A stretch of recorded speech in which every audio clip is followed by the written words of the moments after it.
He is known as the billionaire diamond merchant who, along with his nephew Nirav Modi, cheated our banks of 13,000 crores. The Punjab National Bank scam has gone down as the biggest scam we've known of issuing LOUs and taking out money abroad. India first chased him for months since he left the country at the beginning of the year and then found out that he is actually in the Caribbean. And today he's surfaced to give a statement on camera. It wasn't an explanation of all the charges against him that were leveled by investigating agencies, CBI and ED, but it was more like his own set of complaints. Take a look.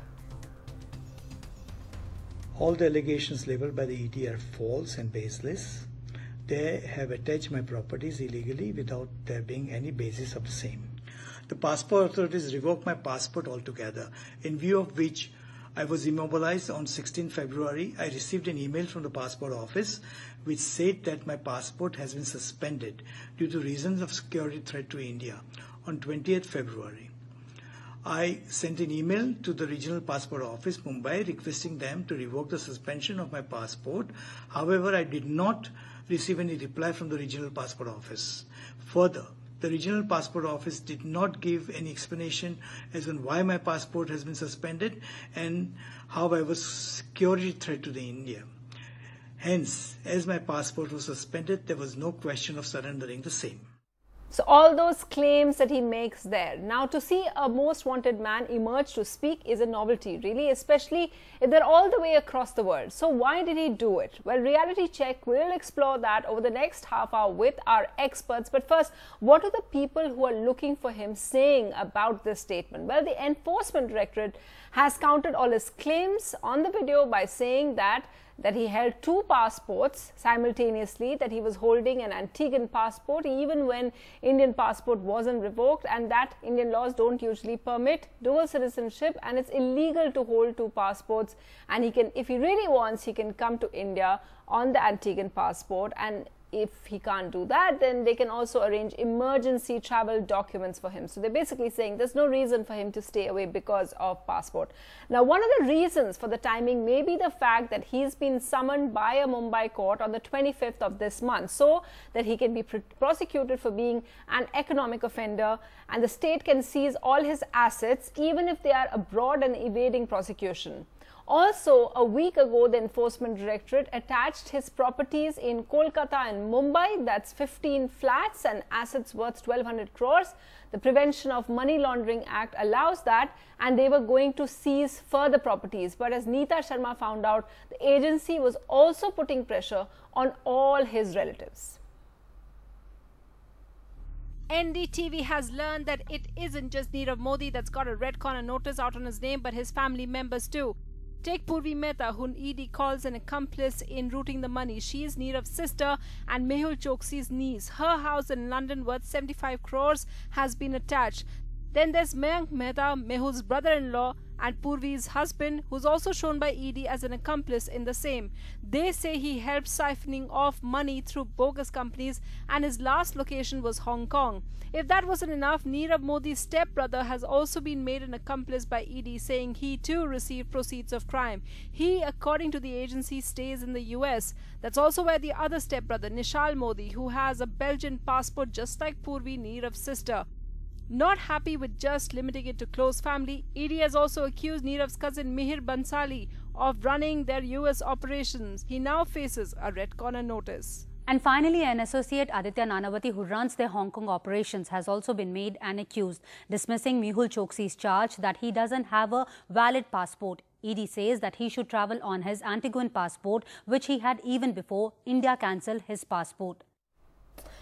So politicians have turned this into an opportunity to blame the government, while the Home Minister said it was an impact of their new bill. Who is right in that? Just listen to them and then we'll ask our experts.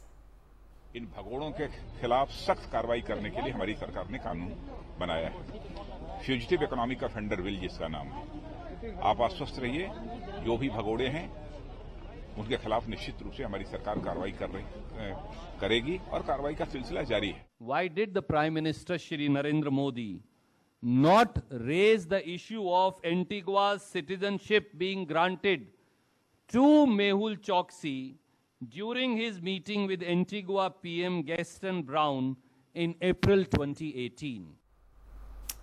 So let me just introduce our panel today. We have Sameer Chaudhary, lawyer. We have former CBI Director AP Singh. We have a former Enforcement Directorate official who is now currently an anti-corruption official in Himachal Pradesh, Atul Verma, joining us. And we also have joining us from Bangalore, Alok Prasanna, who is from the Vidhi Law Center. So we have all angles covered. Now, first, let's just reality check what the Congress has said. The Congress said, why is it that the Prime Minister didn't take this up when he met the Antiguan president way earlier in the year? He is talking about February. Well, one of the things that we checked, that we reality checked that with the investigating agencies and our own reporters, and what we found was that till June, it was only in June that we got to know, and India determined that he was in Antigua. Before that, they kept sending all notices or trying to find him.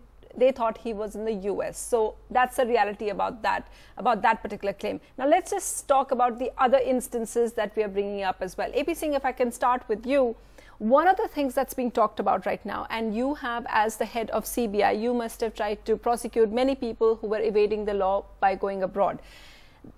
It is claimed now that the economic offenders bill is such that, you know, it chokes people even if they're not here. They're forced to come back or forced to cooperate. How much is that true? Well, I'm sure it's a welcome step towards getting them back. But how it pans out, we still have to see, because it's just been introduced, and there is obviously a legal process. And whether these fugitives will come back, whether they'll be pressurized into coming back, that's a call we'll have to take. What is the provision in this new law that wasn't there to investigators like yourself before? Well, I'm really not aware of the law and the details of the law, but obviously you can attach properties in India under this law, which I think you could, much before conviction. I think you could do that in PMLA also. So I think Mr. Chaudhary would be in a better position to explain that. Oh, so Atul Verma, can I come to you on that? As someone who has been in the ED and dealing with the PMLA, how does the economic offenders bill, the law that has come in now, how does that change things for investigators? Again, I'll not be able to comment exactly on the new law. I'm sure it's any new legislation is a progressive legislation and builds on what was there already in PMLA. But PMLA had very good provisions for provisional attachment. I would like to believe that all the attachments that have taken place till now are provisional attachment, and these are under judicial scrutiny. One of the things that, if we just look at the claims that are now being made by Mehul Choksi, well, one of the things that he says is that and perhaps it's looking at its own agencies and Antiguan authorities. Just to tell our viewers, India over the last couple of months has been loading on pressure onto Antiguan authorities, saying, why is it that you gave him citizenship? He, of course, has an investor one. What do you make of this, Sameer? Do you think that this statement, who is it addressing really? The statement, I believe, is only for the optics. It is, if you're aware, Mr. Choksi has also filed challenging a particular provision in the Antiguan courts which allows the Minister for External Affairs in Antigua to forward a complaint for extradition received from a Commonwealth country like ours to the court. And there's a provision for a provisional arrest in that. So I think the statement and the timing of the statement is very crucial. It has come at a time when he's fighting the extradition battle already before the Antiguan courts. And this statement is only for the optics to show that he is innocent and he's been falsely implicated. And what do you make of it, Alok Prasanna, that what is the most significant thing from a legal perspective of this particular statement? Should the Indian authorities be changing their strategy in court? I don't quite think so. There are actually two separate tracks for the legal strategy as far as I can see. The first track is to try and attach his assets under the Fugitive Economic Offenders Ordinance as it stands. That will continue. I don't think that should be affected by this. The second track is to actually approach the Antiguan courts to try and get him extradited. As the process, there's like with all other Commonwealth countries, Antigua has its own Extradition Act, and as Sameer just pointed out, the process is kicked off by the minister referring the case to the court. There is a provisional warrant which is issued, and as we are seeing with the Vijay Mallya case, something similar will go on. I wouldn't really place too much weight on what Mehul Choksi said in his recent statement. I think it's just to sort of kick off what his likely defense is going to be. At least as far as the fugitive economic offenders ordinance part of it comes into the question, I have a feeling they may sort of take the stance that we're not being allowed to return to India by the government. So that may be a line to be taken. It won't be, I don't think he will appear, to the best of my knowledge, on September 25th. I think through his lawyer, that is a statement that they will seek to make. And Mr. Prasanna, do you think, I'll put the question which I put to my earlier guest as well, that do you think that this radically empowers, this new law, does it radically empower all the agencies? Is it the reason that he's speaking now? It's not, I wouldn't say radically empower, but incrementally empowers. Yeah, the Fugitive Economic Offenders Bill, it doesn't radically empower, but it incrementally empowers. It sort of provides a much more detailed judicial procedure where you approach the court and say, look, this person is facing an arrest warrant. This person has left the country, so therefore we want to attach all the properties. There is a slight difference. Under the Prevention of Money Laundering Act, the attachment were linked to proceeds of crime. Now here you don't need to show that these properties were necessarily acquired through proceeds of crime. Right. So it is incrementally a little bit better. Supposing I had, defrauded 100 crores, spent it here, they could attach that 100 crores. But under the new Fugitive Economic Offenders Bill, all my properties in India and abroad can be attached if the court finds that I am deliberately staying away from the country without any reason and not facing trial here. There's a list of offences. Clearly the offences he's alleged to have committed fall under those. So I think that is, it incrementally grants a bit more power. So as the two directors were saying, yes, the powers were there, but this improves a little bit more, grants a wider scope of such power. And that's exactly what we saw. As you're saying as well, Neeta Sharma there reporting that just 2 days ago, Enforcement Directorate reporting that they have attached properties of his sister in the UK. And that, as you're saying, didn't happen before. If I can come to you, Mr. Singh, one of the things that is being talked about is the passport. And Enforcement Directorate has pointed out, he says, of course, that look, I wasn't given an opportunity to really defend the fact or, defend my or counter my revocation of passport. You're saying it didn't really, what the ED said about dual passport may not even apply. Well, this is not a matter that comes up in the CBI as such. Yeah. But my personal knowledge is that once you get a new passport, you get 60 or 90 days to surrender your Indian passport. The Indian government gives you that provision. Now it is to be seen whether when did he get his new passport and has he surrendered it, or does he have time to surrender it within that particular period. In any case, it is revoked. So now that passport is no longer valid. But one of the things that you faced was, were you there when Abu Salim was extradited? And the challenge over here with Antigua is, of course, that we don't have an extradition treaty. What kind of, how does extradition work then with a country like that? Is it back channel talks? It's not necessary to have an extradition treaty. It is important to prove in that country that a crime has been committed, the crime that has been committed in your country, the crime in that country as well. So whatever sections you apply here from the Indian Penal Code, you have to prove that those sections are applicable there also.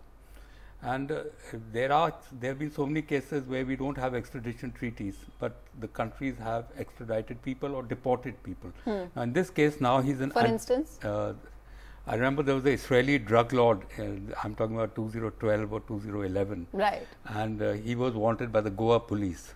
So we sent a notice to Interpol, and a red notice was issued. Right. And he was caught in Peru, traveling in Peru, and they detained him, and then they sent us a message that we've detained this person and he's apparently wanted by you, and can you send us some material? And Peru doesn't have an extradition. No, right. I'm not sure whether we have an extradition, but I doubt it. Right. So we immediately got the warrant of arrest from the court, and we sent an officer with it to Peru, and he was deported back to us. As easy as that. But here he's an Antiguan citizen at the moment.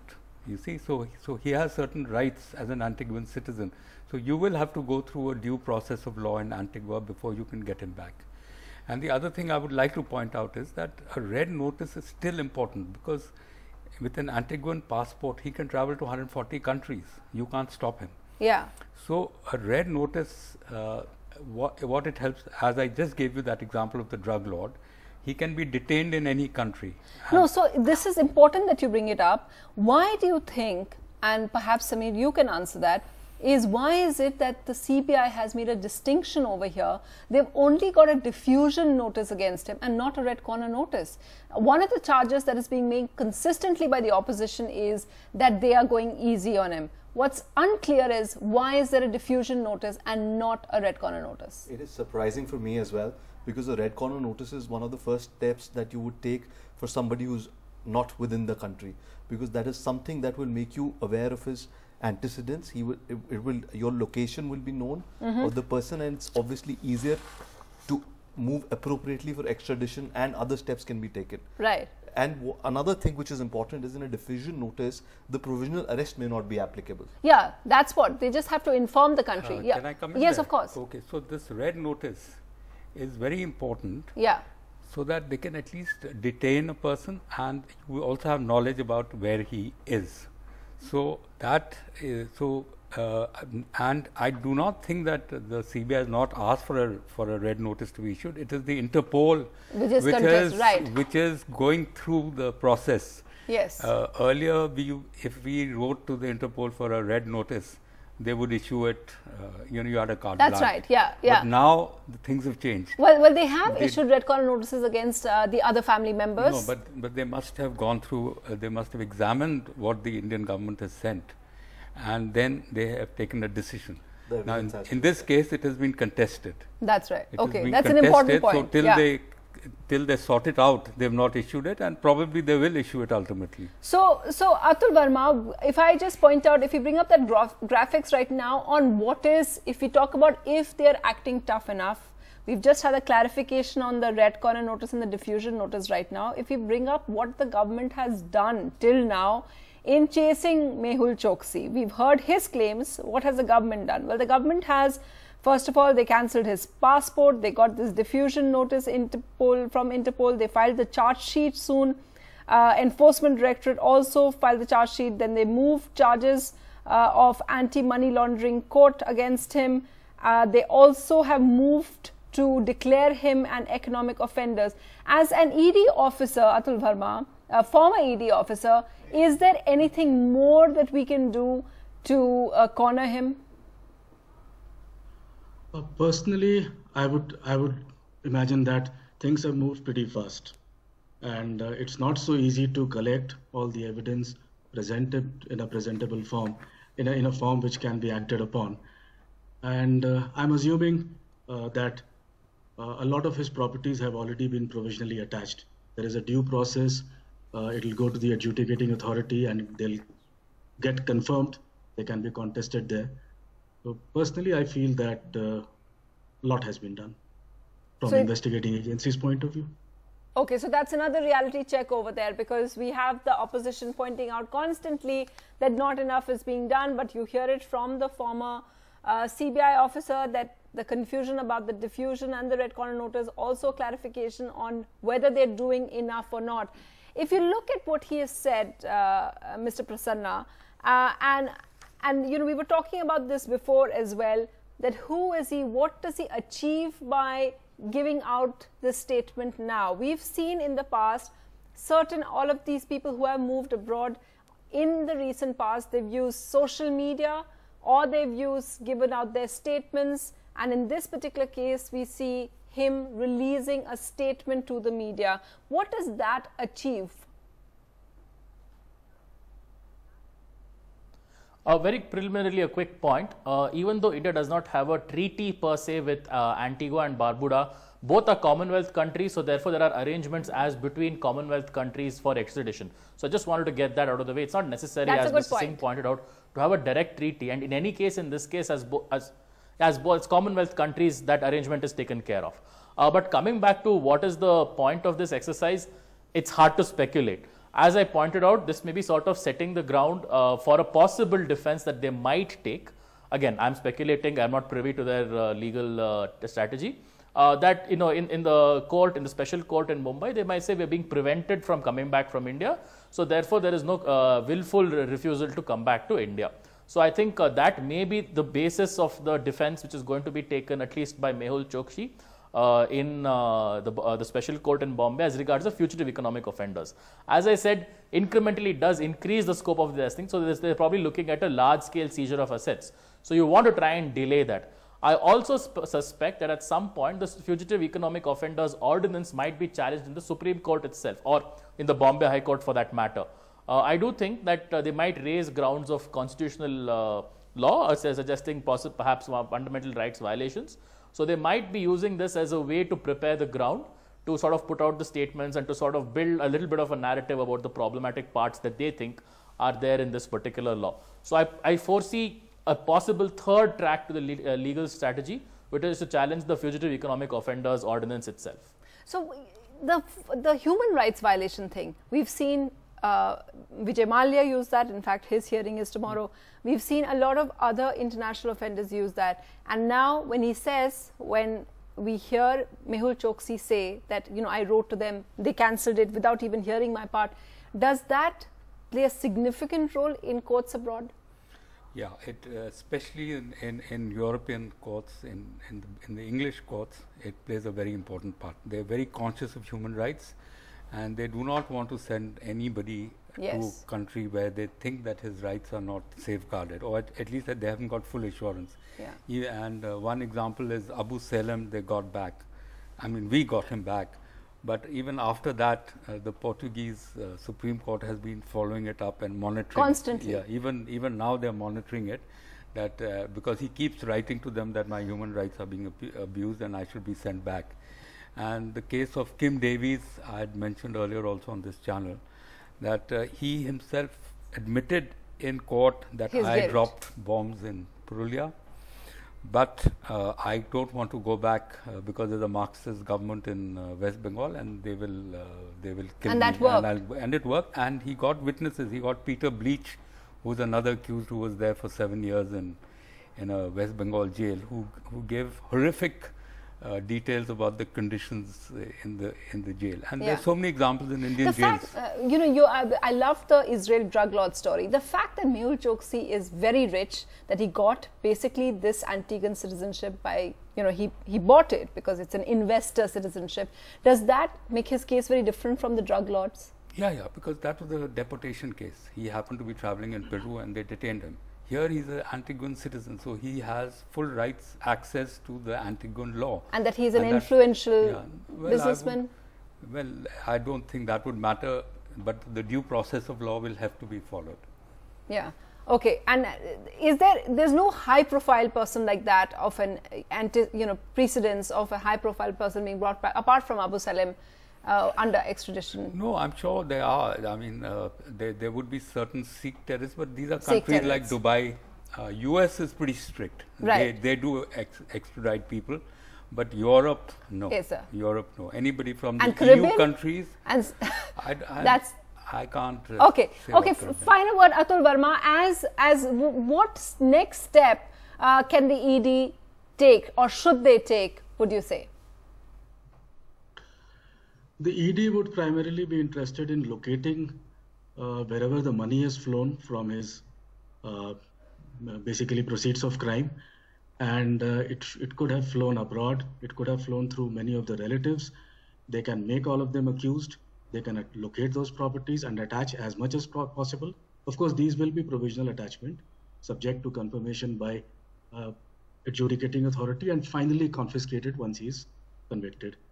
So ED would have a lot of money trail to chase at this stage. Well, hearing all of you, it obviously seems that the Enforcement Directorate and the CBI is going by it in a textbook manner. As all the things you suggested, some of them the Enforcement Directorate have gone ahead and done. All his family members have been made accused. They have initiated attaching all the properties.